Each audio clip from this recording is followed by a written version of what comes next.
Boses ng mamamayan, Gusto ko sana yung bilang estudyante. iba't ibang opinyon ng taong bayan. Ang gusto ko talagang Ating alamin sa Kalye Survey. Unang-una, isave ang sarili para maging focus sa mga ginagawa.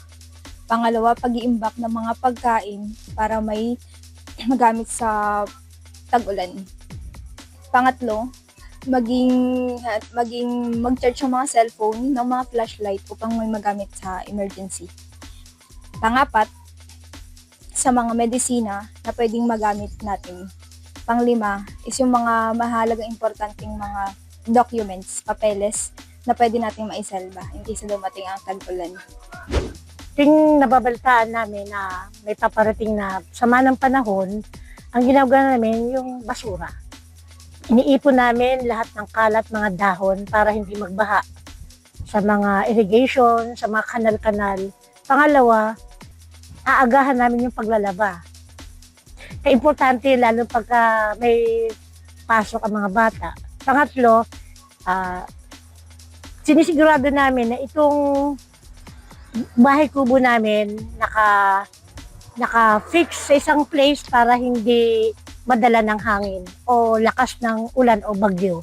Pangatlo, chinecheck namin yung mabubong kung may mga tulo.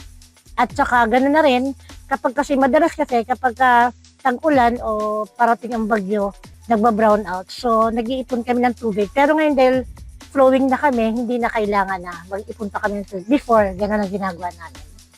Pangatlo, yung mga nakasabit namin mga halaman, chinecheck din namin yan. Nilalagay namin sa isang lugar para hindi masira ang mga pananim namin.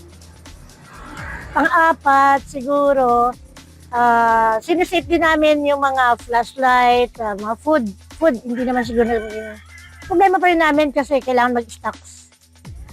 Yun ang mahalaga. Flashlight, pagkain, tapos damit. Sinusunod namin kung ano yung mga panawagan na kailangan dapat ihanda para sa mga darating na tag-ulan o bagyo. Yun lang. Dasal. Pag alam namin darating yung dilubyong malakas ang ulan, ang ginagawa po kasi namin, nag-imba kami ng ibaldi tulad ng pagkain, gamot, flashlight. Halimbawa, yung pag nagwala ng kakuryente, meron kaming kandila o anumang ilaw na pwede naming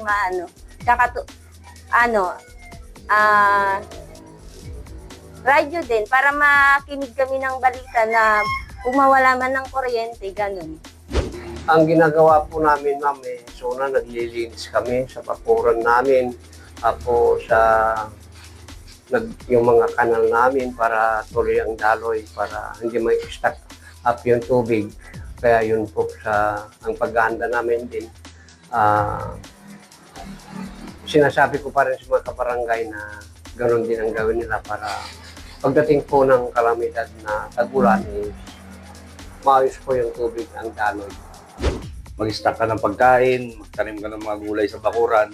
Para sa ganun, pag dumating na yung malakas na ulan, hindi ka na lalabas para bumili pa ng mga kain.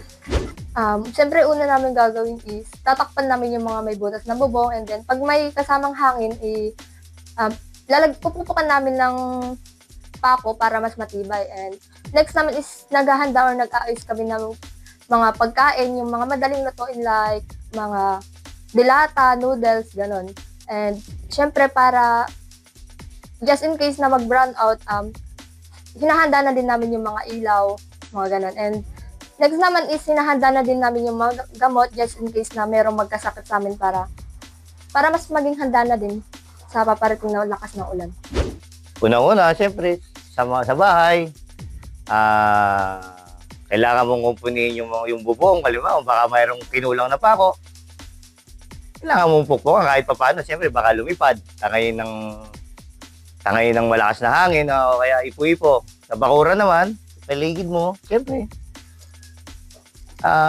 isa-safety mo. Halimbawa, mayroon ka mga alagang hayop, mayroon kang alagang baboy, yung kanong baboy mo, siyempre, isa-safety mo. Hindi naman pwede na hahayaan mo na lang sila.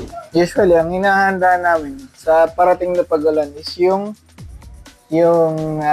provision or sa Tagalog is yung kailangan yung gamitin sa kinabukasan or sa darating na sakuna.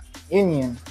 Kasi, once na wala kang kakainin, when the time comes na meron sakuna, paano na lang kayo? Diba? Yung pag-iimbak nga ng pagkain and also ready na rin yung emergency kit for unexpected na mga nangyayari. And then, yung mga phones, dapat panatilihin merong laman. Usually po is nag-i-stock kami ng mga gamit. Yung mga easy to cook na mga pagkain, yung mga canned food, payless, tapos nag-i-stock kami ng mga gamot.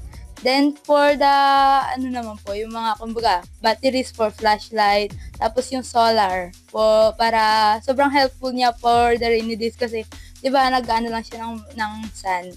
Tapos, since mawawalan din ng kuryente and tangke, gamit ng kuryente yung tangke, so nag-stock din kami ng tubig for pandigo, tas mga pangluto and anything.